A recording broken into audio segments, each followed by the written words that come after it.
नमस्कार दोस्तों, स्वागत है आप सभी भाइयों बहनों का आपके अपने ऑनलाइन यूट्यूब चैनल पवन सूत एकेडमी में। दोस्तों, रीट मुख्य परीक्षा नोट्स के बारे में हम लोग चर्चा कर रहे हैं और इकोनॉमिक्स के पहले खंड राजस्थान के उद्योग के बारे में हम लोग चर्चा करेंगे। और इस एक वीडियो में कंप्लीट उद्योग के बारे में आपको जानकारी अर्थात आपके कंप्लीट राजस्थान के उद्योग का जो सिलेबस है ये कंप्लीट कवर हो जाएगा इस एक वीडियो में। ठीक है, चलिए बात करेंगे हम लोग। सबसे पहले हम लोग को पढ़ना क्या है, तो राजस्थान के उद्योग जिसे हम लोग अपने इस वीडियो में कवर करने वाले हैं। फिर हम बात करेंगे राजस्थान में ऊर्जा संसाधन, पर्यटन, विकासात्मक योजना, जन कल्याणकारी और फ्लैगशिप योजनाओं के बारे में।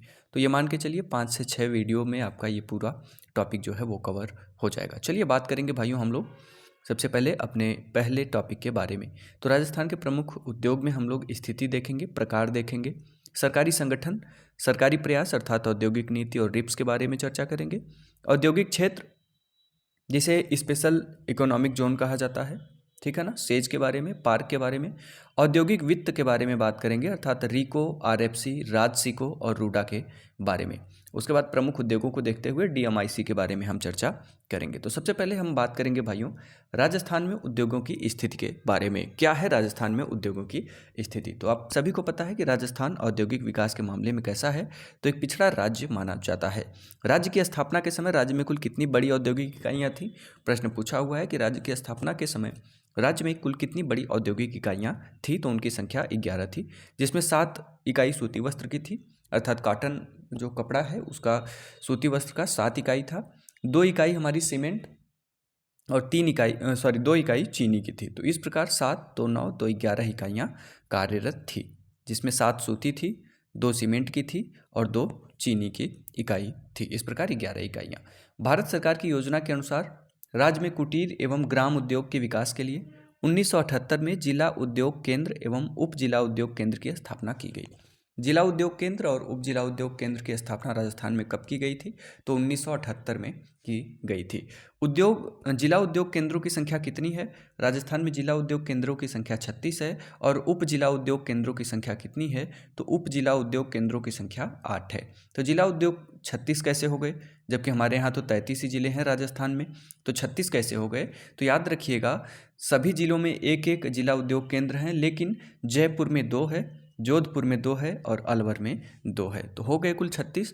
33 जिला हैं अर्थात सभी जिलों में एक एक, लेकिन जयपुर में एक अतिरिक्त हुआ तो 2 हो गया, जोधपुर में एक अतिरिक्त हुआ तो 2 हो गया, अलवर में एक अतिरिक्त हुआ तो 2 हो गया।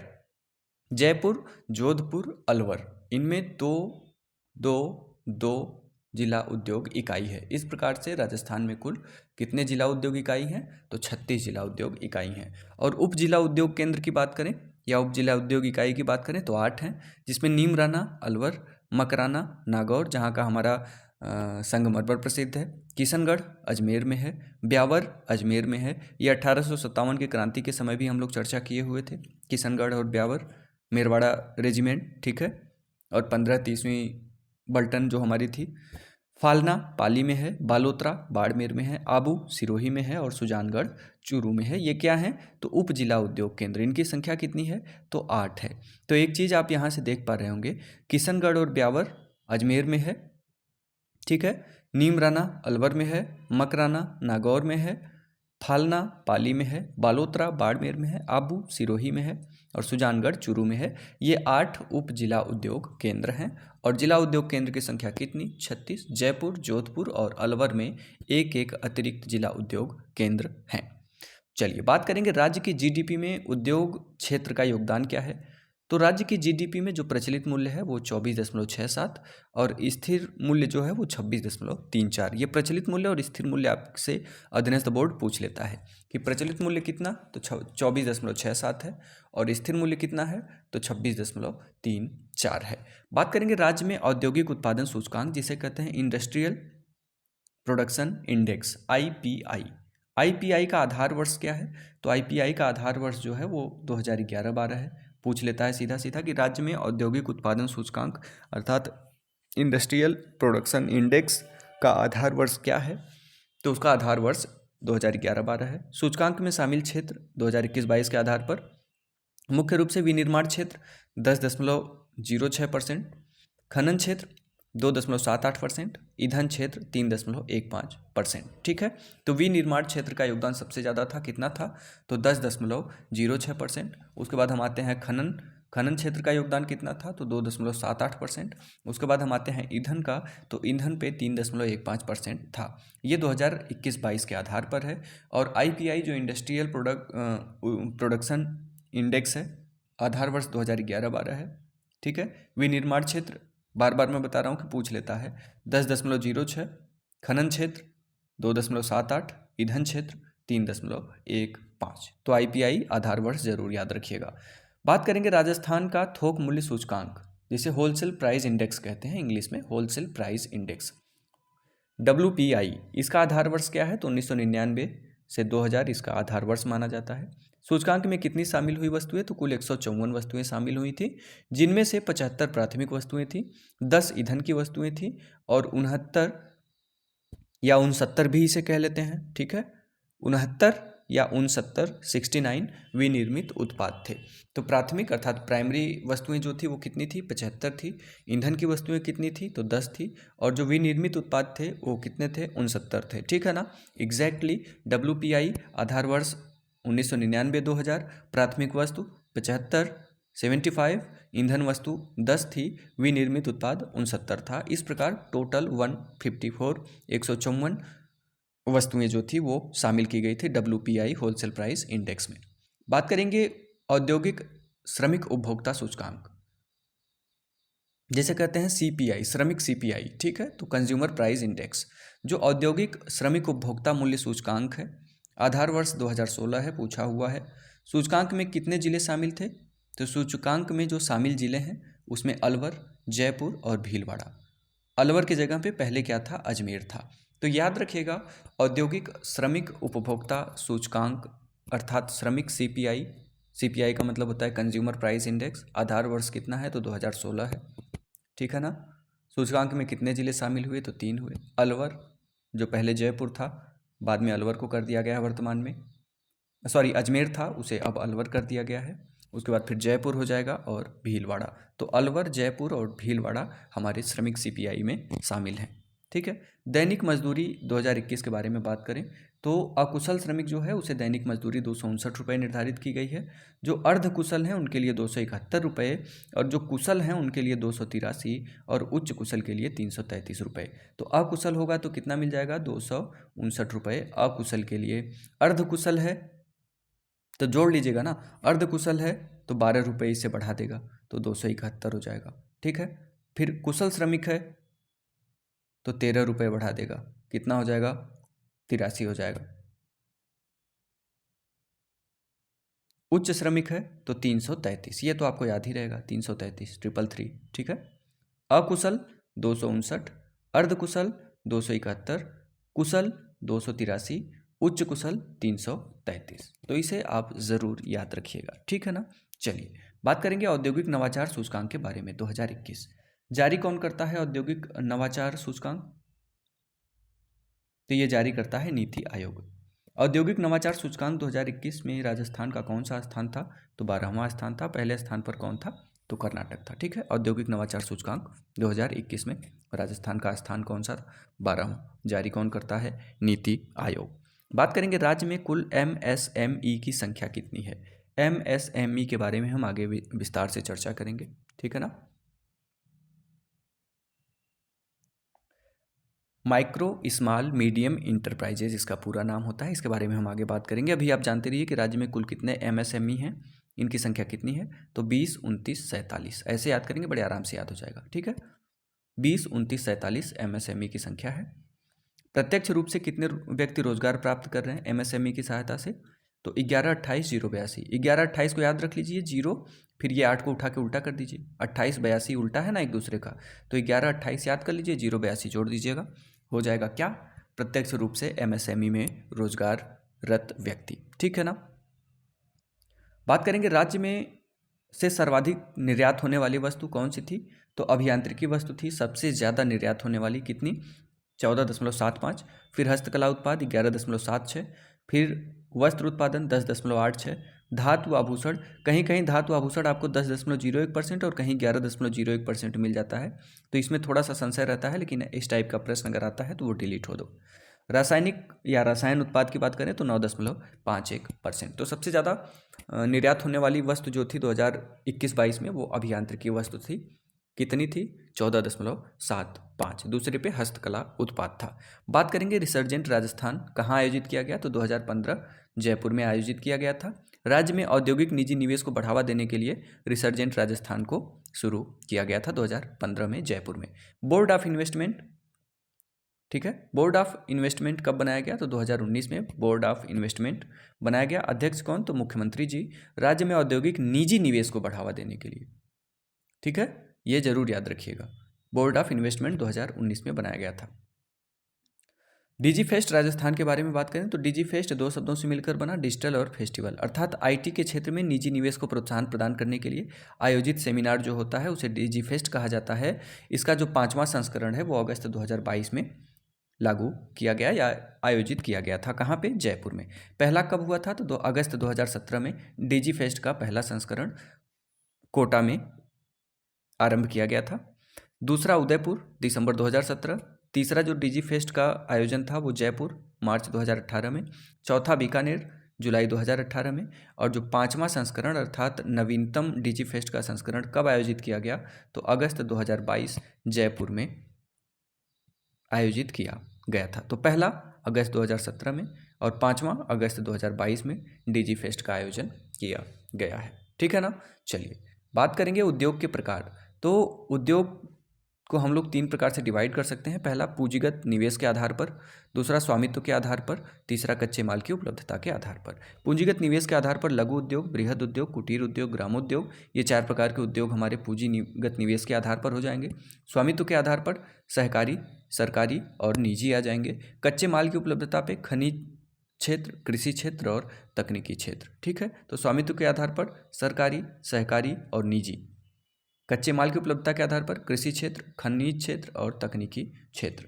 पूंजीगत निवेश के आधार पर लघु उद्योग, बृहद उद्योग, कुटीर उद्योग, ग्राम उद्योग, ठीक है। अब इनके बारे में हम विस्तार से चर्चा करेंगे, ठीक है ना भाइयों। तो लघु उद्योग के बारे में बात करें तो एमएसएमई का पूरा नाम पहले जान लीजिए।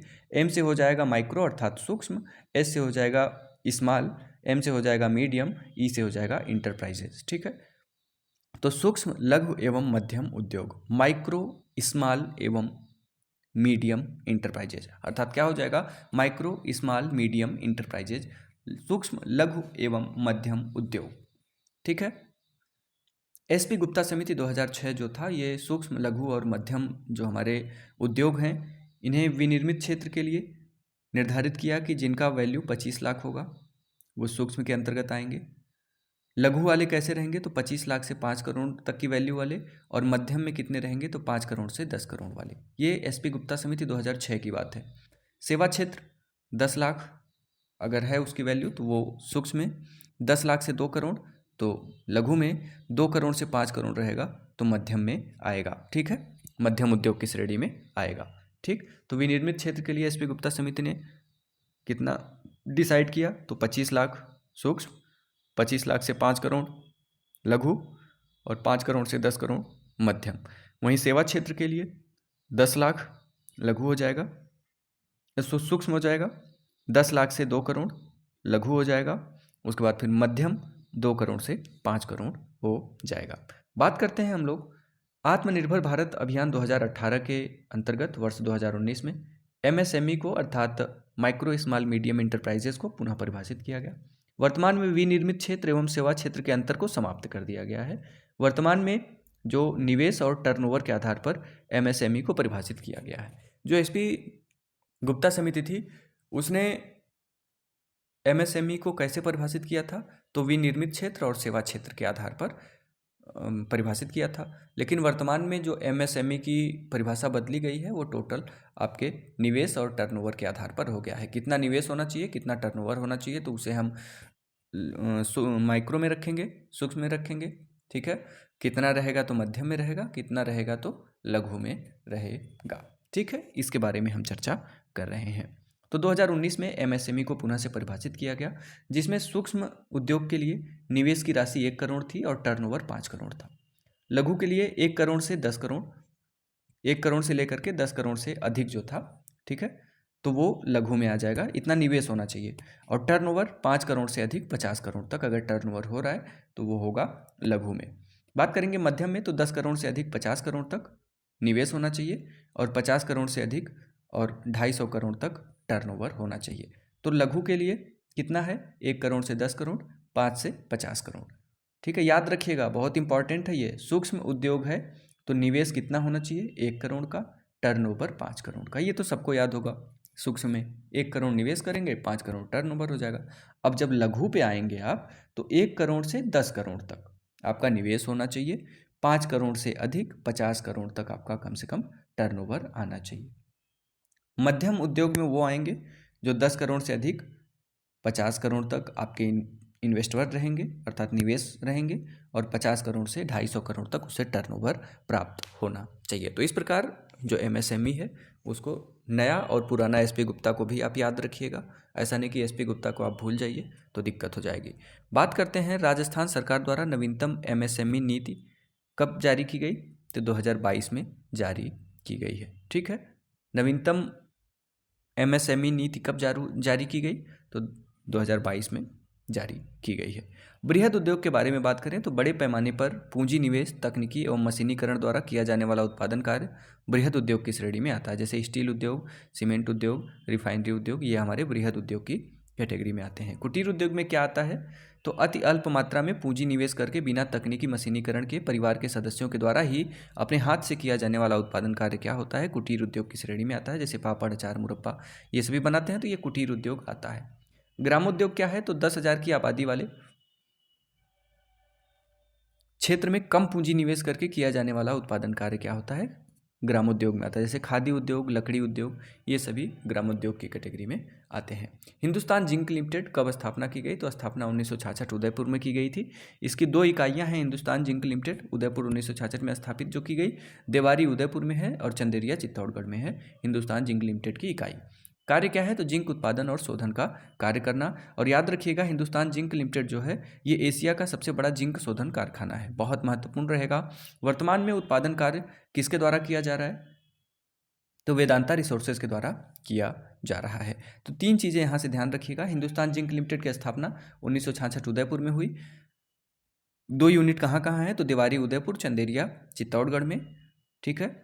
एशिया का सबसे बड़ा जिंक शोधन कारखाना है, किसके द्वारा उत्पादन किया जा रहा है, तो वेदांता रिसोर्सेज के द्वारा हिंदुस्तान जिंक लिमिटेड में उत्पादन का कार्य किया जा रहा है।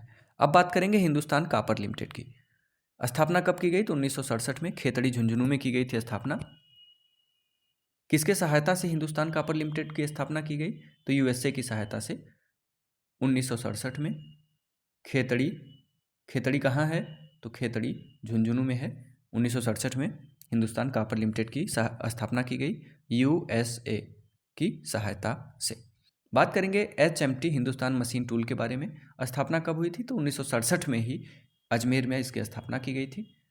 किसकी सहायता से, HMT Hindustan machine tool.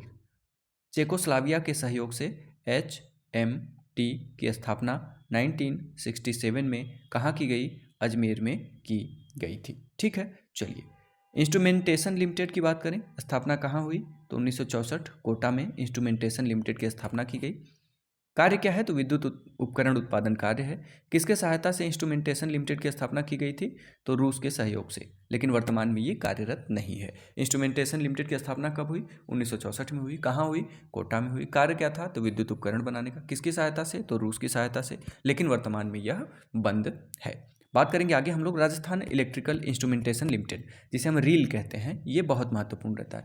Rajasthan electrical instrumentation limited, ठीक है। स्थापना 1981 जयपुर में की गई थी।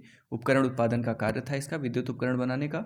मिनी रत्न दर्जा प्राप्त ये कंपनी है, कौन सी, राजस्थान इलेक्ट्रिकल इंस्ट्रूमेंटेशन लिमिटेड। कैसी है, तो मिनी रत्न है, रील जिसे कहते हैं, राजस्थान इलेक्ट्रिकल इंस्ट्रूमेंटेशन लिमिटेड। स्थापना 1981 जयपुर को जरूर याद रखिएगा।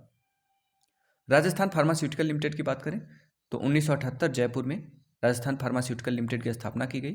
दवा उत्पादन का कार्य करना था वर्तमान में, लेकिन यह बंद है। तो 1978 जयपुर, केवल बस यही याद रखिएगा कि राजस्थान फार्मास्यूटिकल लिमिटेड की स्थापना कब हुई थी, तो 1978 कहाँ पे हुई थी, तो जयपुर में हुई थी। बात करेंगे आगे, राजस्थान पेट्रोकेमिकल रिफाइनरी स्थापना कब की गई थी? राजस्थान पेट्रोकेमिकल रिफाइनरी की तो 16 जनवरी 2018 कहाँ की गई थी? पचपदरा बाड़मेर में की गई थी। राजस्थान पेट्रोकेमिकल रिफाइनरी की स्थापना कब हुई? 16 जनवरी 2018 को। कहाँ पे हुई? पचपदरा बाड़मेर में हुई।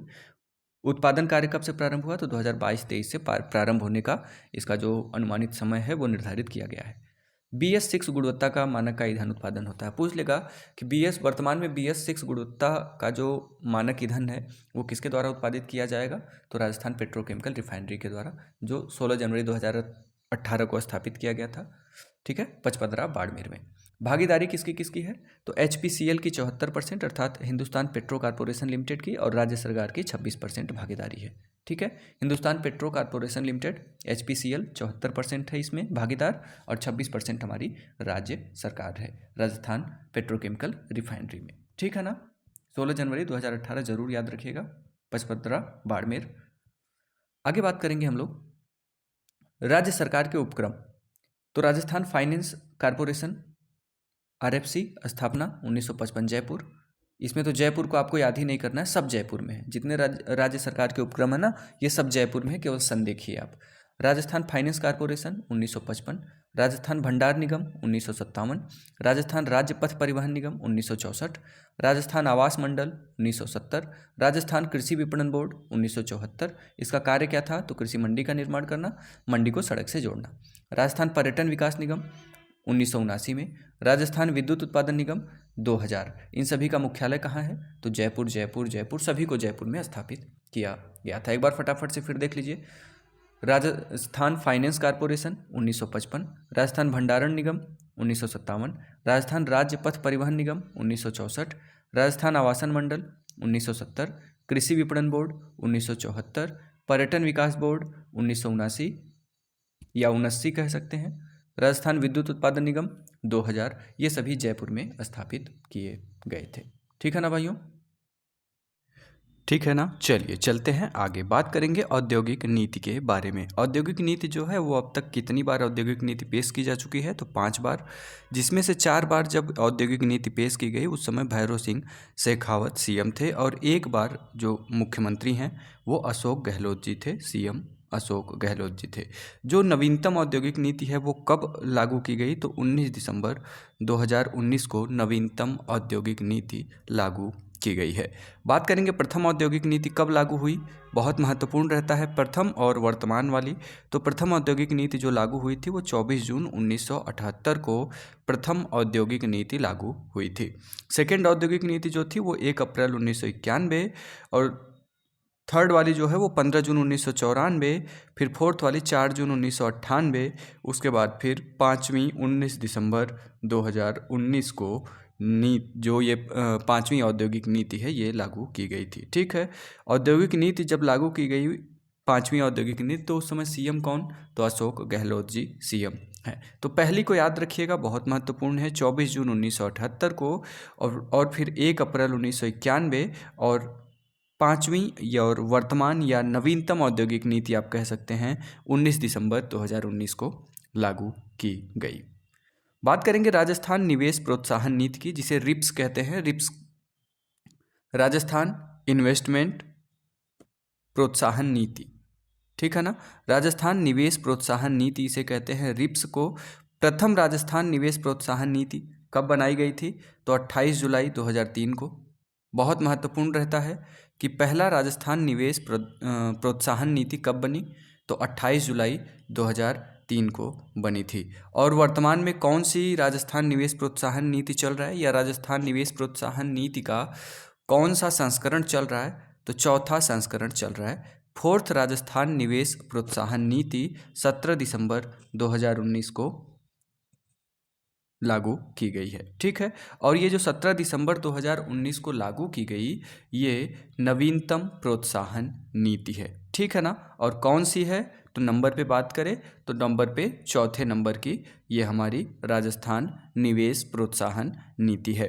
बात करेंगे औद्योगिक क्षेत्र के बारे में। औद्योगिक क्षेत्र को हम 2 भागों में डिवाइड करते हैं, पहला सेज जिसे कहते हैं स्पेशल इकोनॉमिक जोन, और दूसरा जो होता है उसे कहते हैं औद्योगिक पार्क अर्थात इंडस्ट्रियल पार्क।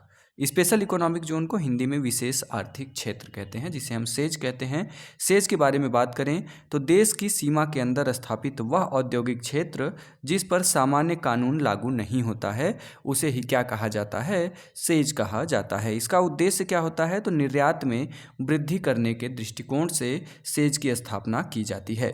देश में सेज मॉडल कहाँ से लिया गया है, तो हमारे देश में सेज मॉडल जो है वो चीन से लिया गया है। अब सेज के बारे में बात करें तो सेज नीति कब बनी, तो 13 मार्च 2003 में, और सेज अधिनियम कब बना, तो 6 अप्रैल 2015। सेज अधिनियम के द्वारा सेज से संबंधित सभी अधिकार विकास आयुक्त को प्रदान किया गया था। ये राजस्थान की है। राजस्थान में सेज नीति कब बनी, तो 13 मार्च 2003 को बनी। सेज अधिनियम कब बना, तो 6 अप्रैल 2015 को सेज अधिनियम बना था। बात करें राज्य में कार्यरत सेज के बारे में, ये याद रखिएगा, सेज नीति 13 मार्च 2003 और सेज जो अधिनियम है ये 6 अप्रैल 2015 को बना।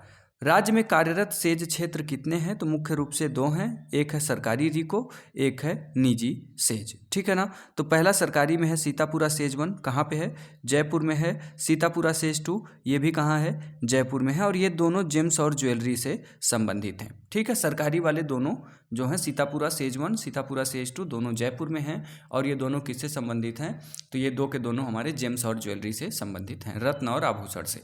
बात करें निजी क्षेत्र के सेज के बारे में, तो महिंद्रा सेज 1 जयपुर में, महिंद्रा सेज 2 जयपुर में, महिंद्रा सेज 3 जयपुर में। लेकिन महिंद्रा सेज 1 जो है ये आईटी सेक्टर से बिलोंग करती है, महिंद्रा सेज 2 जो है वो इंजीनियरिंग से बिलोंग करती है, और महिंद्रा सेज 3 जो है वो हैंडीक्राफ्ट से बिलोंग करती है। महिंद्रा सेज 1 आईटी क्षेत्र से बिलोंग करती है, ठीक है, Mahindra world city Jaipur. Mahindra says 2 Mahindra world city Jaipur engineering से बिलोंग करती है। महिंद्रा सेज 3 ये हमारी किससे, तो हैंडीक्राफ्ट से बिलोंग करती है। ये भी तीनों हमारी निजी से क्षेत्र की सेज हैं, और ये तीन के तीनों भी हमारी जयपुर में है। तो इस प्रकार सरकारी और निजी सेज जितने भी हैं हमारे वो जयपुर में हैं। और मुख्य रूप से सरकारी में 2 है, सीतापुरा सेज 1, सीतापुरा सेज 2। तो ये किससे संबंधित हैं, तो जेम्स और ज्वेलरी से संबंधित हैं, ठीक है ना। चलिए बात करेंगे प्रस्तावित सेज के बारे में। तो वर्तमान में सोमनी सेज प्रस्तावित है कहाँ पे, अलवर में। बाकी वाटिका, महिंद्रा और जेनपेक्ट ये तीनों कहाँ पे प्रस्तावित हैं, तो ये तीनों हमारी जयपुर में, ठीक है। सोमनी सेज जो है वो कहाँ के लिए प्रस्तावित है, तो अलवर के लिए। बहुत महत्वपूर्ण है। प्रस्तावित सेज निम्नलिखित में से कौन सा नहीं है, आपको दे देगा सीतापुरा, आपको दे देगा महिंद्रा, फिर इसमें से कोई डाल देगा। तो ये विशेष रूप से हमको याद रखना है कि जो सोमनी सेज है ये कहाँ पे है, तो अलवर में प्रस्तावित है। बाकी वाटिका सेज, महिंद्रा सेज, जेनपेक्ट सेज ये तीनों कहाँ प्रस्तावित हैं, तो जयपुर में प्रस्तावित हैं। और एक हमारा आरएनबी सेज है जो कहाँ प्रस्तावित है, तो बीकानेर में प्रस्तावित है। बहुत महत्वपूर्ण अगला पॉइंट है, बोरानाडा जोधपुर सेज क्षेत्र की मान्यता को समाप्त कर दिया गया। बोल देगा कि निम्न में से किस सेज क्षेत्र की मान्यता को समाप्त कर दिया गया है, तो बोरानाडा जोधपुर सेज क्षेत्र की मान्यता को समाप्त कर दिया गया है, ठीक है ना। चलिए बात करेंगे औद्योगिक पार्क के बारे में। तो सबसे पहले विदेशी पार्क के बारे में जानें। जापानी पार्क फर्स्ट कहाँ है, नीमराना अलवर में है। कौन सी कंपनी है, तो जेट्रो, जापानी कंपनी जेट्रो के द्वारा जापानी पार्क फर्स्ट नीमराना अलवर में स्थापित किया गया। जापानी पार्क सेकेंड घिलोट अलवर में, ये भी जेट्रो के द्वारा ही संचालित किया गया या बनाया गया या स्थापित किया गया।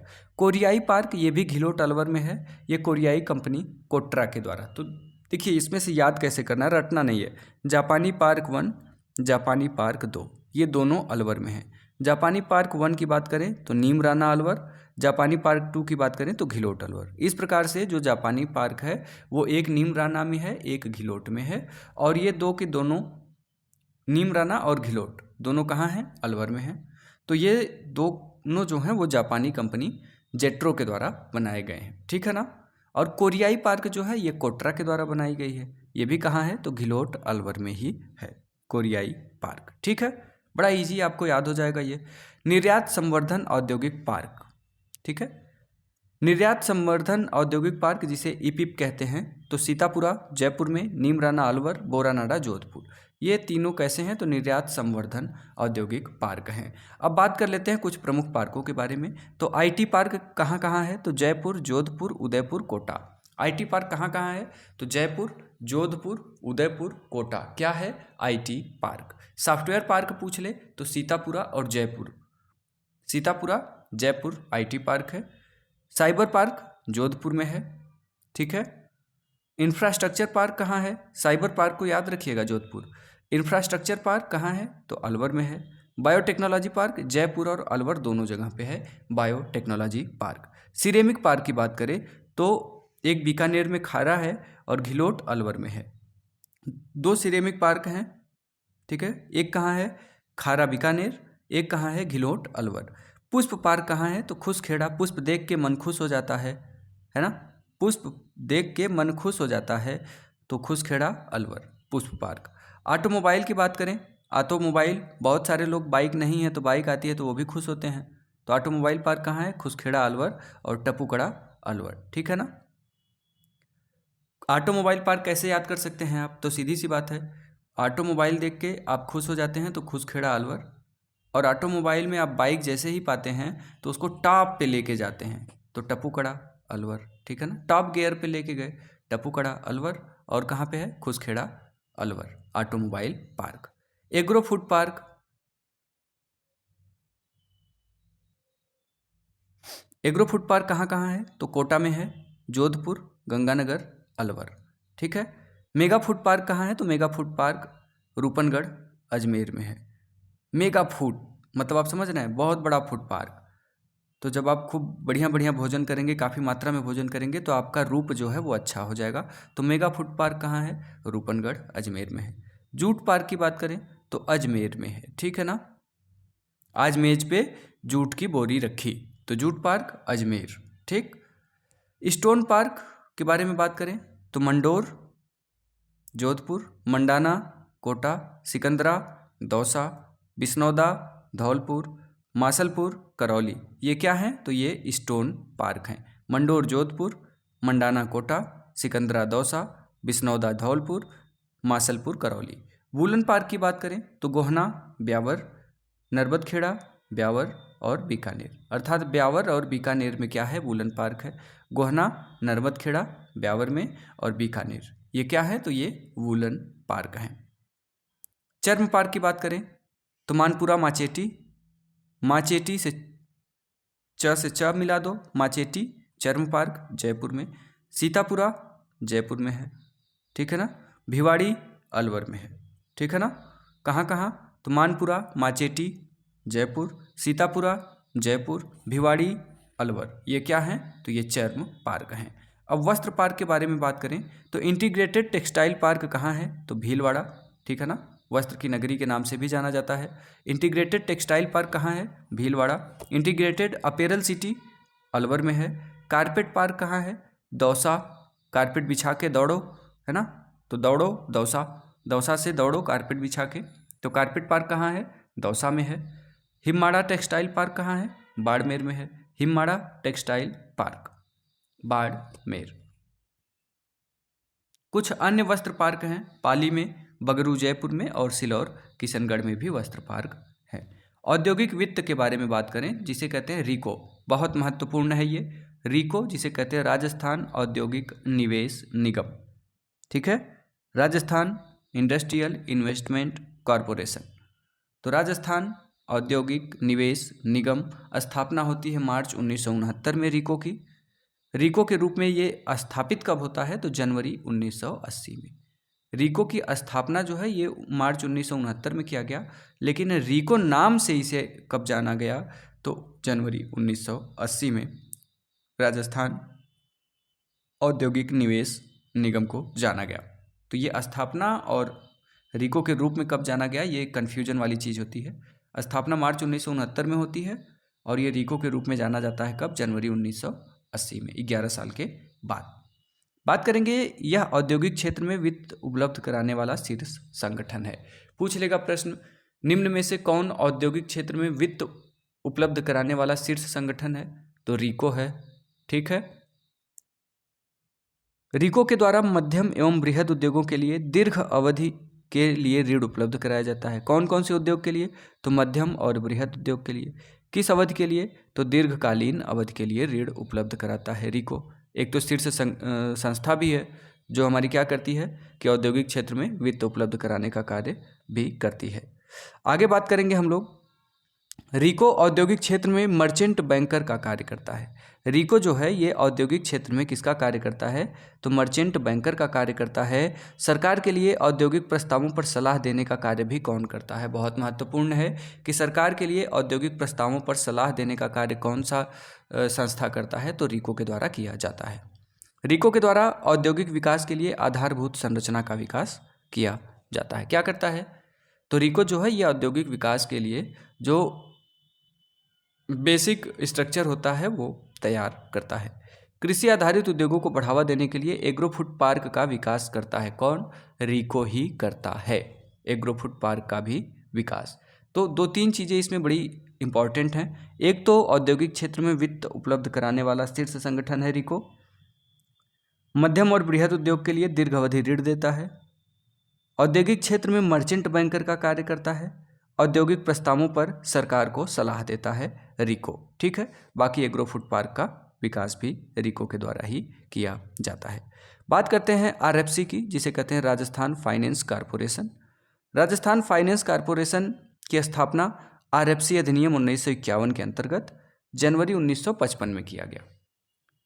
आपसे पूछ लेगा आरएफसी की स्थापना किस अधिनियम के तहत किया गया, तो आरएफसी अधिनियम 1951 के तहत किया गया था जनवरी 1955 में। ठीक है, राजस्थान फाइनेंस कॉरपोरेशन का। लघु और मध्यम उद्योगों को ऋण सुविधा यह भी उपलब्ध कराता है, जबकि रिको हमारा किसको, तो लघु और बृहद उद्योगों को करा रहा था। अधिकतम ऋण सीमा कितनी है इसकी, तो इसकी एक लिमिट है कि ये 20 करोड़ से अधिक जो आरएफसी है राजस्थान फाइनेंस कॉरपोरेशन, ये आपको 20 करोड़ से अधिक का ऋण उपलब्ध नहीं करवाएगा। औद्योगिक ऋण के लिए गारंटर का कार्य कौन करता है, तो आरएफसी करता है। आरएफसी राजस्थान फाइनेंस कॉरपोरेशन औद्योगिक ऋण के लिए क्या करता है, तो गारंटर का कार्य करता है। IFCI industrial finance corporation of India, IDBI industrial development bank of India. ठीक है,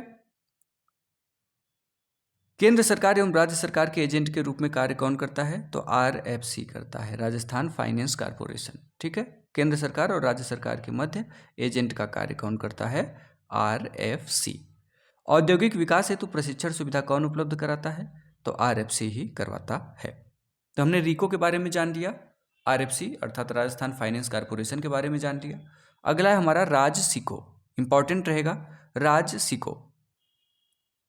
इसकी स्थापना कब हुई, तो जून 1961 में राजसिको की स्थापना की जाती है। लघु उद्योगों के लिए वित्त सुविधा कौन उपलब्ध कराता है, तो राजसिको कराता है। उद्योगों के मध्य समन्वय और सहभागिता कौन बढ़ाता है, राजसिको बढ़ाता है। औद्योगिक विकास है तो ट्राइबल प्रशिक्षण केंद्र का संचालन कौन करता है, तो राजसिको करता है। अगला है लघु उद्योगों के उत्पादों की बिक्री को बढ़ावा देने के लिए राजस्थली एम्पोरियम का संचालन कौन करता है, तो राजसिको करता है। ठीक है ना, न तो रिको करता है न आरएफसी करता है, बल्कि लघु उद्योग के उत्पाद की बिक्री को बढ़ावा देने के लिए राजस्थली एम्पोरियम का संचालन कौन करता है, तो राजसिको करता है। साथ ही साथ उद्योगों के लिए कच्चे माल की उपलब्धता को कौन सुनिश्चित करता है, तो राजसिको ही कच्चे माल की उपलब्धता को सुनिश्चित करता है। साथ ही साथ विपणन को प्रोत्साहन देने के लिए मेले और महोत्सव के साथ साथ सेमिनार का आयोजन भी राजसिको के द्वारा किया जाता है। ठीक है ना, तो याद रखिएगा राजसिको की स्थापना जून 1961 में हुई थी। बात करें कुछ अन्य कार्य की जो राजसिको करता है, तो फड़ चित्रण शाहपुरा भीलवाड़ा, कोटा डोरिया चित्रण कोटा, जोधपुर मारवाड़ चित्रकला जोधपुर, मनुवंती कला उस्ता कला Bikaner, air cargo depot Sanganer airport Jaipur. तो ये सभी कार्य भी जो किए गए हैं वो राजसिको के द्वारा ही किए गए हैं। बात करें इनलैंड कंटेनर डिपो के बारे में, जिसे शुष्क बंदरगाह भी कहते हैं। इनलैंड कंटेनर डिपो के बारे में, एक मानसरोवर जयपुर में है। इनलैंड कंटेनर डिपो कहाँ है, मानसरोवर जयपुर में। दूसरा है हमारा सीतापुरा जयपुर में, अभी ये निर्माणाधीन है सीतापुरा जयपुर वाला। बासनी जोधपुर बीकानेर वाला जो अभी है निर्माणाधीन है। भीलवाड़ा और भिवाड़ी अलवर, ये इनका संचालन नहीं किया जा रहा है। ठीक है, तो भीलवाड़ा और भिवाड़ी अलवर का ये जो हमारे इनलैंड कंटेनर डिपो हैं या शुष्क बंदरगाह हैं, इनका संचालन ही नहीं किया जा रहा। तो हमको मुख्य रूप से एक मानसरोवर जयपुर को याद रखना है, दूसरा बासनी जोधपुर को, ये हमारे अभी वर्तमान में कार्यरत हैं। जबकि सीतापुरा जयपुर और बीकानेर, ये दोनों जयपुर और बीकानेर, सीतापुरा जयपुर और बीकानेर वाले हमारे कैसे हैं, तो निर्माणाधीन हैं। ठीक है ना। तो यहाँ तक एकदम कंठस्थ करिएगा। मानसरोवर जयपुर बिल्कुल फ्रेश चल रहा है, बासनी जोधपुर बिल्कुल फ्रेश चल रहा है, बीकानेर और सीतापुरा क्या है, तो निर्माणाधीन है। भीलवाड़ा और भिवाड़ी वाला जो है इसका संचालन नहीं किया जा रहा है। आगे बात करेंगे रूडा के बारे में। रूडा का पूरा नाम होता है rural non farm development agency, जिसे क्या कहते हैं, RUDA, non farm development agency. ठीक है, ग्रामीण गैर कृषि विकास अभिकरण। स्थापना होती है रूडा की नवंबर 1995 में, और ये विभिन्न उद्योगों के विकास के लिए कार्य करता है। ठीक है, रूडा जो है इसका पूरा नाम rural non farm development agency है। स्थापना नवंबर 1955 में होती है, और ये निम्न उद्योगों के लिए कार्य करता है रूडा। खाद्य उद्योग के लिए कार्य करता है कौन, रूडा करता है। ग्राम उद्योग के लिए कौन करता है, रूडा करता है। हस्तकला के लिए रूडा है। चर्म उद्योग के लिए रूडा है। सिरेमिक उद्योग के लिए रूडा है। पाटरी उद्योग के लिए रूडा ही कार्य करता है। ठीक है ना। तो ये बहुत महत्वपूर्ण हो जाता है, rural non farm development agency. ठीक है ना। RU से हो जाएगा रूरल, नॉन फार्म आपको जोड़ना है, फिर डेवलपमेंट एजेंसी जिसे कहते हैं रूडा। ठीक है, 1955 नवंबर में स्थापित किया गया था। बात करते हैं आगे हम लोग, उद्योगों के लिए वित्तीय सहायता कौन उपलब्ध कराता है, तो रूडा कराता है। प्रशिक्षण सुविधा भी देता है। हस्तकला उत्पादों के लिए आधुनिक डिजाइन तैयार करता है रूडा। साथ ही साथ उत्पादों के विपणन के लिए मेले और महोत्सव का और सेमिनार का आयोजन भी रूडा करवा लेता है। ठीक है ना। चलिए बात करेंगे राजस्थान के प्रमुख उद्योगों के बारे में, जिसमें सबसे पहले हम सूती वस्त्र उद्योग के बारे में पढ़ेंगे। सूती वस्त्र उद्योग कैसा होता है, तो आप सभी लोग जानते हैं कि कृषि आधारित उद्योग होता है सूती वस्त्र। अधिक मात्रा में रोजगार सृजित करने वाला उद्योग होता है। भारत में प्रथम सूती वस्त्र कारखाना कब स्थापित किया, तो 1854 मुंबई में स्थापित किया गया था। भारत के सूती वस्त्र नगरी भी किसे कहा जाता है, तो मुंबई को ही सूती वस्त्र नगरी भी कहा जाता है। पूर्व का बोस्टन एवं भारत का मैनचेस्टर किसे कहते हैं, तो अहमदाबाद को कहते हैं। दक्षिण का मैनचेस्टर किसे कहते हैं, कोयम्बटूर तमिलनाडु को। उत्तर का मैनचेस्टर किसे कहते हैं, तो कानपुर को। और राजस्थान की वस्त्र नगरी और राजस्थान का मैनचेस्टर किसे कहते हैं, तो भीलवाड़ा को कहा जाता है। ठीक है ना। देश की सर्वाधिक सूती वस्त्र इकाई कहाँ है, तो महाराष्ट्र है। दूसरे नंबर पे गुजरात में है। राज्य की प्रथम सूती वस्त्र इकाई बहुत महत्वपूर्ण है, हमारे राजस्थान राज्य की प्रथम सूती वस्त्र इकाई कौन सी थी, तो द कृष्णा मिल लिमिटेड थी। 1889 में ब्यावर अजमेर में इसे स्थापित किया गया था। राजस्थान की प्रथम सूती वस्त्र इकाई कौन सी है, तो द कृष्णा मिल लिमिटेड है। 1889 या 1889 भी आप कह सकते हैं, ब्यावर अजमेर में स्थापित की गई थी द कृष्णा मिल लिमिटेड, जो राज्य की प्रथम सूती वस्त्र इकाई थी। संस्थापक कौन था कृष्णा मिल लिमिटेड का, तो सेठ दामोदर दास जी थे। राज्य में कुल सूती वस्त्र इकाई की संख्या कितनी, तो 23, जिसमें से 17 कितनी, तो 17 जो हैं ये निजी क्षेत्र की, 3 सरकारी क्षेत्र की और 3 सहकारी क्षेत्र की। तो कुल कितनी है सूती वस्त्र इकाई, तो 23 है। सरकारी कितनी है, तो 3 है। निजी कितनी है, 17 है। सहकारी कितनी है, तो 3 है। 3 सरकारी और सहकारी हैं, बाकी 17 जो है वो निजी है। ठीक है। द कृष्णा मिल लिमिटेड जो हमारा है ब्यावर अजमेर में 1889 में स्थापना हुई, किसके द्वारा हुई, तो सेठ दामोदर दास ने किया था। आगे बात करेंगे हम लोग सरकारी के बारे में, तो एडवर्ड कॉटन मिल लिमिटेड। ठीक है, 1906 ब्यावर अजमेर में स्थापित हुआ था एडवर्ड कॉटन मिल लिमिटेड। यह राज्य की दूसरी एवं सरकारी क्षेत्र की प्रथम सूती वस्त्र इकाई थी, क्योंकि द कृष्णा मिल पहली हो गई थी और ये दूसरी वाली एडवर्ड कॉटन मिल है, और ये सरकारी है, राज्य की दूसरी है और सरकारी पहली है, Edward cotton mill 1906 Beawar Ajmer. बात करते हैं महालक्ष्मी कॉटन मिल 1926 ब्यावर अजमेर में, और तीसरी जो है विजयनगर कॉटन मिल कहाँ है, तो ये हमारी अजमेर में है और ये 1932 विजयनगर में। तो याद रखिएगा, पहली सरकारी कॉटन मिल 1906, दूसरी 1926 महालक्ष्मी कॉटन मिल, पहली एडवर्ड कॉटन मिल 1906, दूसरी Mahalakshmi cotton mill 1926, Vijaynagar cotton mill 1932। ठीक है ना। तो कैसे याद करेंगे, 6, 26 और 32। अजमेर तो आपको याद ही रहेगा। एडवर्ड वाला 1906 में, महालक्ष्मी कॉटन मिल लिमिटेड कब हुआ, 1926 में, विजयनगर कॉटन मिल कब हुआ, तो 1932 में। ठीक है ना। वर्तमान में उपरोक्त तीनों मिलें बंद हैं। क्यों बंद हैं? क्योंकि ये सरकारी हैं। तो याद रखिएगा 1973-74 में उपरोक्त तीनों मिलों को भारतीय वस्त्र निगम में मिला दिया गया था। कब मिलाया गया था? तो 1973-74 के दौरान एडवर्ड काटन मिल, महालक्ष्मी और फिर हमारा कौन सा, विजयनगर काटन मिल, इन तीनों को 1973-74 में ले जाकर के भारतीय वस्त्र निगम में मिला दिया गया। ठीक है। बात करेंगे राज्य में सहकारी सूती वस्त्र इकाई के बारे में। तो सहकारी सूती वस्त्र इकाई में गुलाबपुरा सहकारी कताई मिल लिमिटेड कहाँ है? भीलवाड़ा में। स्थापना कब हुई थी? 1965 में। कैसी है ये? तो सहकारी है। ठीक है। गंगानगर सहकारी कताई मिल 1978 हनुमानगढ़ में स्थापित हुआ और गंगापुर सहकारी कताई मिल लिमिटेड 1981 भीलवाड़ा में स्थापित हुआ। गंगानगर सहकारी कताई मिल कहाँ है? हनुमानगढ़ में है। और गंगापुर सहकारी कताई मिल कहाँ है? तो भीलवाड़ा में है। ठीक है ना। और गुलाबपुरा सहकारी कताई मिल कहाँ है? तो भीलवाड़ा में है। ठीक है। गंगानगर को आप याद कर लीजिए हनुमानगढ़ में, बाकी तो दोनों भीलवाड़ा में है। गुलाबपुरा सहकारी कताई मिल 1965 में स्थापित हुई भीलवाड़ा में। गंगानगर सहकारी कताई मिल 1978 में कहाँ हुई? हनुमानगढ़ में। गंगापुर सहकारी कताई मिल लिमिटेड 1981 भीलवाड़ा में स्थापित हुई थी। आगे बात करेंगे हम लोग स्पिनफेड। स्पिनफेड जो है ये हम 1 अप्रैल 1993 को शुरू किया गया। राजस्थान राज्य सहकारी कताई बुनाई संघ है ये। इसकी स्थापना 1 अप्रैल 1993 को स्पिनफेड की स्थापना हुई थी। कार्य क्या है? तो कताई बुनाई का कार्य, कपास उत्पादन को बढ़ावा देना, सूती वस्त्र विपणन को प्रोत्साहन देना। ठीक है। स्थापना 1 अप्रैल 1993 स्पिनफेड। आगे बात करेंगे उम्मेद मिल की। तो स्थापना हुई 1939 कहाँ पे? पाली में। राज्य में सर्वाधिक वस्त्र उत्पादन करने वाली मिल कौन सी है? तो उम्मेद मिल है। ठीक है ना।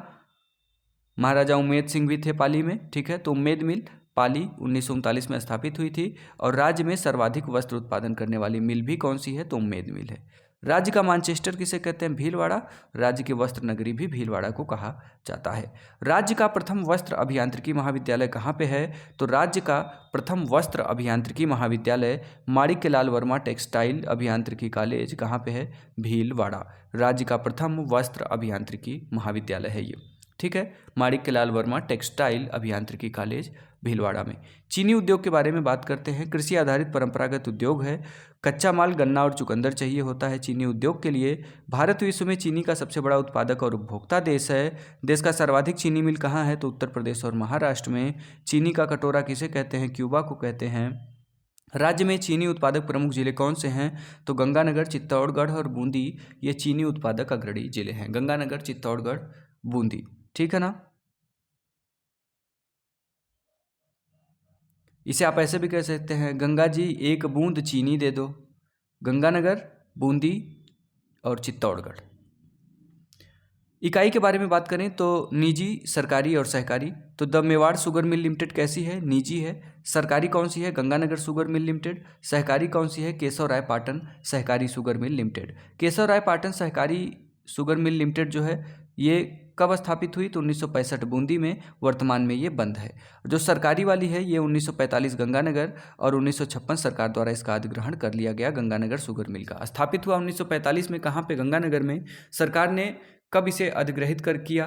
तो 1956 सरकार के द्वारा इसे अधिग्रहण कर लिया गया। जो निजी क्षेत्र की है the Mewar sugar mill limited स्थापित हुआ था 1932 में। भोपाल, सागर, चित्तौड़गढ़ और राज्य की प्रथम चीनी मिल थी ये कौन सी? The Mewar sugar mill limited. ठीक है ना। 1932 में स्थापित किया गया। कहाँ? भोपाल, सागर, चित्तौड़गढ़ में द मेवाड़ शुगर मिल को। तो निजी क्षेत्र की the Mewar sugar mill limited. स्थापना कब हुई? 1932 में। कहाँ पे? भोपाल, सागर, चित्तौड़गढ़ में। राज्य की प्रथम चीनी मिल कौन सी? तो द मेवाड़ शुगर मिल। ठीक है ना। सरकारी की बात करें तो गंगानगर शुगर मिल 1945 गंगानगर में स्थापित होती है। 1956 में सरकार इसे अधिग्रहित कर लेती है। सहकारी वाली जो है वो केशव राय पाटन सहकारी शुगर मिल लिमिटेड कहाँ पे? 1965 में स्थापित होती है बूंदी में और वर्तमान में ये बंद है। अब बात करते हैं श्री गंगानगर शुगर मिल की। श्री गंगानगर शुगर मिल जो है ये इसकी स्थापना 1935 में होती है। 1968 से चीनी से चुकंदर बनाने का कार्य शुरू किया जाता है। कहाँ पे? तो Shri Ganganagar sugar mill limited में। इसकी 4 इकाइयाँ हैं, बहुत महत्वपूर्ण है। द गंगानगर शुगर मिल है ये कमीनपुरा, करणपुर, गंगानगर। डिस्टिलराइज इकाई शराब उत्पादन कार्य होता है कहाँ? गंगानगर, अटरूबारा में। और हाईटेक प्रिसीजन ग्लास फैक्ट्री ये शराब की बोतल कार्य करता है धौलपुर में। शराब विपणन केंद्र उदयपुर और कोटा। तो जो हमारी श्री गंगानगर शुगर मिल है 1935 में स्थापित हुई थी। 1968 में यहाँ पे चुकंदर से चीनी बनाने का कार्य हो रहा था। ठीक है ना, श्री गंगानगर शुगर मिल याद रखिएगा, श्री वहाँ पे लगा हुआ है। The Ganganagar sugar mill Kaminpura Karanpur Ganganagar में। डिस्टिलराइज इकाई शराब उत्पादन कार्य होता है गंगानगर और अटरूबारा में। Hi tech precision glass factory Dholpur में। शराब विपणन केंद्र कहाँ है तो उदयपुर और कोटा में।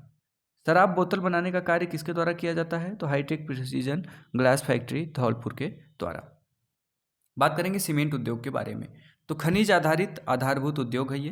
कच्चा माल जिप्सम चूना पत्थर और कोयला सीमेंट के लिए आवश्यक है। आप सभी जानते हैं कौन कौन सा चीज़, तो जिप्सम चूना पत्थर और कोयला। 1824 में सर्वप्रथम सीमेंट उत्पादन कहाँ किया गया तो ब्रिटेन के पोर्टलैंड शहर में 1824 में सर्वप्रथम आपके सीमेंट उत्पादन का कार्य किया गया। 1904 में प्रथम सीमेंट कारखाना कहाँ स्थापित किया गया तो मद्रास में स्थापित किया गया। भारत का विश्व में सीमेंट उत्पादन के मामले में कौन सा स्थान है तो दूसरा स्थान है। पहले नंबर पर चीन सीमेंट का उत्पादन करता है। राज्य का सीमेंट उत्पादन में देश में कौन सा स्थान है तो प्रथम स्थान है। राजस्थान का सीमेंट उत्पादन में देश में कौन सा स्थान है प्रथम स्थान है। राज्य में सर्वाधिक सीमेंट उत्पादन कौन सा जिला करता है तो चित्तौड़गढ़ सबसे ज़्यादा सीमेंट के उत्पादन का कार्य करता है। राज्य में प्रथम सीमेंट उत्पादक इकाई कौन सी तो लाखेरी। ठीक है, स्थापना 1915 में होती है और 1917 से उत्पादन कार्य चालू हो जाता है। तो राज्य की प्रथम सीमेंट उत्पादक इकाई कौन सी थी तो लाखेरी थी। राज्य में एशिया का सबसे बड़ा सीमेंट उत्पादक कारखाना कौन सा है तो जयपुर उद्योग सवाई माधोपुर, जो वर्तमान में बंद है। जयपुर उद्योग सवाई माधोपुर में है। ठीक है, तो ये सबसे बड़ा एशिया का सीमेंट उत्पादक कारखाना था। ठीक है, लेकिन आप राज्य में प्रथम सीमेंट उत्पादक इकाई लाखेरी स्थापित होता है 15 में, 17 में उत्पादन कार्य चालू कर देता है और चित्तौड़गढ़ में सर्वाधिक सीमेंट का उत्पादन होता है, इतना याद रखिएगा। राज्य की सर्वाधिक सीमेंट उत्पादक इकाई तो निम्बाहेड़ा है चित्तौड़गढ़। ठीक है, जेके सीमेंट की यहाँ पे फैक्ट्री है। वाइट सीमेंट गोटन नागौर जेके वाइट। खारिया खंगार जोधपुर में बिरला वाइट। ठीक है, वाइट सीमेंट की कौन सी इकाई है तो गोटन नागौर में जेके वाइट है और खारिया खंगार जोधपुर में कौन सी है तो बिरला वाइट है। ठीक है, प्रस्तावित इकाई कौन सी है अल्ट्राटेक सीमेंट की दो प्रस्तावित इकाई है, एक नवलगढ़ झुंझुनू में, दूसरा जैतारण पाली में। यहाँ क्या है तो अल्ट्राटेक सीमेंट की प्रस्तावित इकाइयाँ हैं। लाफार्ज कंपनी के बारे में बात करें तो लाफार्ज कंपनी जो है ये फ्रांस की है। विश्व की सर्वाधिक सीमेंट उत्पादक कंपनी कौन सी तो लाफार्ज है। राज्य में प्रस्तावित सीमेंट की इकाई तो भावलिया चित्तौड़गढ़ में लाफार्ज कंपनी की एक सीमेंट इकाई प्रस्तावित है। कहाँ पे भावलिया चित्तौड़गढ़ लाफार्ज की। आगे बात करेंगे कांच उद्योग के बारे में। तो कांच उद्योग के लिए कच्चा माल क्या चाहिए होता है तो सिलिका सोडियम सल्फेट सोरा। क्या सिलिका सोडियम सल्फेट और सोरा चाहिए होता है कांच के उद्योग के लिए। तो राज्य के धौलपुर जिले में उत्तम गुणवत्ता के सिलिका पाई जाती है, जिसके कारण से कांच उद्योग विकसित अवस्था में है। कहाँ पे धौलपुर में। इकाई कौन कौन सी है तो अभी हमने बताया ही था आपको। हाईटेक प्रिसीजन ग्लास फैक्ट्री कहाँ है धौलपुर में, शराब बोतल बनाने का कार्य करता है। साथ ही साथ धौलपुर ग्लास वर्क कहाँ है धौलपुर में। सिमकोर ग्लास फैक्ट्री कहाँ है कोटा में। सिमकोर ग्लास फैक्ट्री जो है ये कोटा में है और ये क्या बनाती है तो पिक्चर ट्यूब बनाने का कार्य करती है। और एक सेंट गोबन ग्लास फैक्ट्री है, कहाँ पे है भिवाड़ी अलवर में, और ये फ्रांस की कंपनी है सेंट गोबन। यह एशिया की सबसे बड़ी फ्लोर ग्लास इकाई कौन सी है तो सेंट गोबन ग्लास फैक्ट्री कहाँ है भिवाड़ी अलवर में, और ये कहाँ की कंपनी है तो सेंट गोबन ग्लास फैक्ट्री जो है ये हमारी फ्रांस की कंपनी है। ठीक है ना, सिमकोर कोटा में है, सेंट गोबन कहाँ है भिवाड़ी अलवर में, फ्रांस की कंपनी है। और जो Saint Gobain glass factory Bhiwani Alwar वाली है ये सर्वाधिक ग्लास फ्लोर या फ्लोर ग्लास इकाई है। सबसे बड़ी फ्लोर ग्लास की इकाई कौन सी है तो सेंट गोबन है। रिको की सहायता से कांच एवं सिरेमिक जोन घिलोट अलवर में स्थापित किया गया है। रिको की सहायता से कांच एवं सिरेमिक जोन कहाँ पे स्थापित किया गया तो घिलोट अलवर में स्थापित किया गया है। नमक उद्योग के बारे में पढ़ें तो नमक क्या है तो उत्पादन में राज्य का देश में कौन सा स्थान है तीसरा है। सर्वाधिक नमक उत्पादन कौन करता है तो गुजरात, दूसरे पे तमिलनाडु, तीसरे पे राजस्थान करता है। तो राज्य का कौन सा स्थान है तीसरा स्थान है। आंतरिक जल स्रोतों के आधार पर नमक उत्पादन में जो राजस्थान है वो किस स्थान पे है। अगर सामान्य नमक के बारे में पूछे कि राजस्थान का कौन सा स्थान तो तीसरा, पहले पे गुजरात, दूसरे पे तमिलनाडु, तीसरे पे राजस्थान। लेकिन अगर आपसे पूछे कि आंतरिक जल स्रोतों के आधार पर नमक उत्पादन में राजस्थान का कौन सा स्थान है देश में तो पहला स्थान है आंतरिक जल स्रोतों के आधार पर। नमक उत्पादन की विधि के बारे में बात करें तो वाष्पीकरण, जिसे क्यार विधि कहते हैं, और एक होता है निथार विधि, जिसमें गर्म वायु प्रवाहित करके नमक उत्पादन किया जाता है, और इस विधि को रेस्ता भी कहा जाता है। ठीक है ना। क्यार और रेस्ता कौन सी विधि है? तो नमक उत्पादन की विधि है। स्फटिक नमक की बात करें तो पचपदरा बाड़मेर में मिलता है। खरवाल जात के लोगों के द्वारा मोरली झाड़ी के पौधे की सहायता से नमक की स्फटिक तैयार की जाती है। पूछ लेगा कि मोरली झाड़ी के पौधे की सहायता से नमक का स्फटिक कहाँ पे तैयार किया जाता है? तो पचपदरा बाड़मेर। ठीक है। कौन सा नमक रहता है? तो स्फटिक नमक रहता है। किस जात के द्वारा मोरली झाड़ी का इस्तेमाल किया जाता है? तो खारवाल जात के द्वारा मोरली झाड़ी का इस्तेमाल करके स्फटिक नमक पचपदरा बाड़मेर में तैयार किया जाता है। बात करेंगे इकाई के बारे में। पहले सरकारी के बारे में बात कर लें तो सांभर साल्ट लिमिटेड 1964 में स्थापित हुआ जयपुर में। सांभर झील से नमक उत्पादन कार्य करता और देश के कुल नमक उत्पादन का 8.7 भाग सांभर साल्ट लिमिटेड उत्पादित करता है। राजस्थान स्टेट केमिकल वर्क की बात करें तो 1964 में ये भी स्थापित हुआ। कहाँ पे? Didwana Nagaur. Rajasthan state chemical work Didwana Nagaur. Didwana झील से ये नमक उत्पादन का कार्य करता और झील से केमिकल ग्रेड नमक का उत्पादन कार्य होता है। ठीक है। तो किस झील से केमिकल ग्रेड नमक उत्पादन कार्य होता है? तो डीडवाना झील से। किस कंपनी द्वारा? तो राजस्थान स्टेट केमिकल वर्क्स के द्वारा डीडवाना झील से केमिकल ग्रेड नमक उत्पादन किया जाता है। पचपदरा साल्ट लिमिटेड 1960 में स्थापित हुआ पचपदरा बाड़मेर में। पचपदरा झील से नमक उत्पादन का कार्य, और नमक में सर्वाधिक मात्रा में आयोडीन पाया जाता है, या कह दे कि किस झील के नमक में सर्वाधिक आयोडीन की मात्रा होती है? तो पचपदरा झील में। ठीक है। कहाँ पे है? पचपदरा बाड़मेर। कौन सी कंपनी है? तो पचपदरा साल्ट लिमिटेड। ठीक है ना। तो राजस्थान स्टेट केमिकल के द्वारा केमिकल ग्रेड नमक तैयार किया जाता है।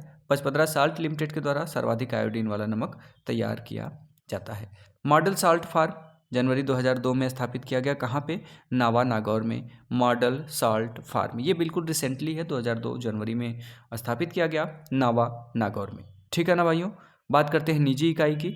तो नमक उत्पादन की निजी इकाई में लूड़करड़सर बीकानेर, फालौदी जोधपुर, पोखरण जैसलमेर, जाबदी नगर नागौर, रेवासा सीकर, ये कैसी हैं? तो ये सभी निजी इकाइयां हैं। उर्वरक उद्योग की बात करें तो उर्वरक उद्योग आधारभूत उद्योग है। सर्वाधिक उर्वरक इकाई कहाँ पे है? तो उदयपुर में है। सबसे अधिक उर्वरक इकाई कहाँ पे है? तो उदयपुर में है। उर्वरक फास्फेट उर्वरक का उत्पादन कहाँ से होता है? तो उदयपुर, कोटा, गंगानगर, खेतड़ी। कैल्शियम कार्बाइड उदयपुर और धौलपुर। ठीक है। कैल्शियम कार्बाइड का उत्पादन किया जाता है तो उदयपुर और धौलपुर के द्वारा, और फास्फेट उर्वरक पूछ ले तो उदयपुर, कोटा, गंगानगर और खेतड़ी। इकाई की बात करें तो कोटा में 3 इकाइयां हैं। श्री राम फर्टिलाइजर, जीवन फर्टिलाइजर, चंबल फर्टिलाइजर। पूछ लेता है कि श्री राम फर्टिलाइजर कहाँ है? कोटा में। जीवन फर्टिलाइजर कहाँ है? कोटा में। चंबल फर्टिलाइजर कहाँ है? कोटा में। पायराइट और फास्फेट लिमिटेड कहाँ है? नीम का थाना सीकर। इंपॉर्टेंट रहेगा। पायराइट एंड फास्फेट लिमिटेड नीम का थाना सीकर में है। गायत्री स्पिनर्स हमीरगढ़ भीलवाड़ा में है। ठीक है। गायत्री स्पिनर्स क्या है? तो ये उर्वरक कारखाना है। ठीक है ना। कहाँ पे है? हमीरगढ़ भीलवाड़ा में। आगे बात करेंगे हम लोग तकनीकी उद्योग के बारे में। तो जयपुर मेटल, जयपुर में विद्युत मीटर बनाने का कार्य किसके द्वारा किया जाता है? जयपुर मेटल के द्वारा। कैप्सन मीटर, जिसे पानी का मीटर बनाने का कार्य कौन करता है? तो कैप्सन मीटर जयपुर पाली। ठीक है। विद्युत मोटर कौन बनाता है? तो जयपुर मेटल जयपुर के द्वारा। और कैप्सन मीटर जयपुर पाली के द्वारा क्या बनाया जाता है? तो पानी का मीटर बनाया जाता है। नेशनल इंजीनियरिंग जयपुर में, यहाँ क्या होता है? तो बॉल बेयरिंग बनाने का एशिया का सबसे बड़ा कंपनी कौन सा है? तो नेशनल इंजीनियरिंग। कहाँ पे है? तो जयपुर में है। राज इलेक्ट्रिकल्स कहाँ पे है? जयपुर में। राज इलेक्ट्रिकल्स जो है ये क्या करता है? टेलीविजन बनाने का कार्य करता है। ठीक है ना। जयपुर में टेलीविजन पे राज फिल्म आ रही है तो राज इलेक्ट्रिकल क्या करता है? टेलीविजन बनाने का कार्य करता है। सिमको बैगन फैक्ट्री भरतपुर में है और ये रेल डिब्बे बनाने का कार्य करता है। सिमको भरतपुर। इंस्ट्रूमेंटेशन लिमिटेड कहाँ है? कोटा में है। विद्युत उपकरण बनाने का कार्य इंस्ट्रूमेंटेशन लिमिटेड का है। दिल्ली मुंबई औद्योगिक गलियारा की बात करें तो जिसे कहते हैं दिल्ली मुंबई औद्योगिक गलियारा, DMIC। ठीक है। शुरू कब हुआ? 2006 में। किसकी सहयोग से? जापान और भारत। लागत राशि कितनी है? तो 90 अरब डॉलर है। कुल नोड की संख्या कितनी है दिल्ली मुंबई औद्योगिक गलियारे में? तो 22 है। चौड़ाई कितनी है? तो 150 किलोमीटर। लंबाई कितनी है? तो 1504 किलोमीटर। 6 राज्य और दिल्ली एक केंद्र शासित प्रदेश दिल्ली मुंबई औद्योगिक गलियारे में शामिल हैं। 6 राज्य में उत्तर प्रदेश, दिल्ली, हरियाणा, राजस्थान, गुजरात, महाराष्ट्र और मध्य प्रदेश है। कौन सा है? दिल्ली, हरियाणा, राजस्थान, गुजरात, मध्य प्रदेश, महाराष्ट्र। आप कहेंगे यहाँ 7 हो गया, तो 6 राज्य और 1 दिल्ली हमारा केंद्र शासित प्रदेश है। ठीक है ना। चलिए डीएमआईसी के बारे में बात करें तो डीएमआईसी और राजस्थान, तो गलियारे का सर्वाधिक भाग राजस्थान में कितना? 38%। कुल लाभान्वित जिले, तो डीएमआईसी दिल्ली मुंबई जो हमारा गलियारा है, औद्योगिक गलियारा, इसमें 22 जिले जो हैं वो बिल्कुल हमारे लाभान्वित होंगे। कुल नोड कितने हैं राजस्थान में? तो 5 नोड हैं। नोड संख्या 7 से लेकर के 11 तक ये कहाँ पड़ रहा है? राजस्थान में पड़ रहा है। गलियारा गुजरता है कहाँ से? तो राजस्थान के 7 जिले से गुजरता है दिल्ली मुंबई औद्योगिक गलियारा। वो 7 जिले कौन कौन से हैं? तो अलवर, जयपुर, सीकर, नागौर, अजमेर, पाली, सिरोही। अलवर, जयपुर, सीकर, नागौर, अजमेर, पाली और सिरोही से होकर के गुजरता है दिल्ली मुंबई औद्योगिक गलियारा। डीएमआईसी के बारे में बात करें तो निवेश जोन और औद्योगिक क्षेत्र। निवेश जोन कहाँ कहाँ बनाए गए? तो नीमराना, भिवाड़ी, खुसखेड़ा, अजमेर, किशनगढ़। ये क्या बनाए गए? तो निवेश जोन बनाए गए हैं। नीमराना, भिवाड़ी, खुसखेड़ा, अजमेर और किशनगढ़। औद्योगिक क्षेत्र जो बनाए गए जयपुर, दौसा, भीलवाड़ा, राजसमंद, जोधपुर, पाली, मारवाड़। ठीक है, तो ये हमारे निवेश जोन और औद्योगिक क्षेत्र रहे। इसके आगे के बारे में हम लोग चर्चा नेक्स्ट वीडियो में करेंगे। तब तक के लिए हंसते रहिए, मुस्कुराते रहिए, पढ़ते रहिए। पवन सूत एकेडमी, राष्ट्र हित में शिक्षा। जय हिंद, वंदे मातरम।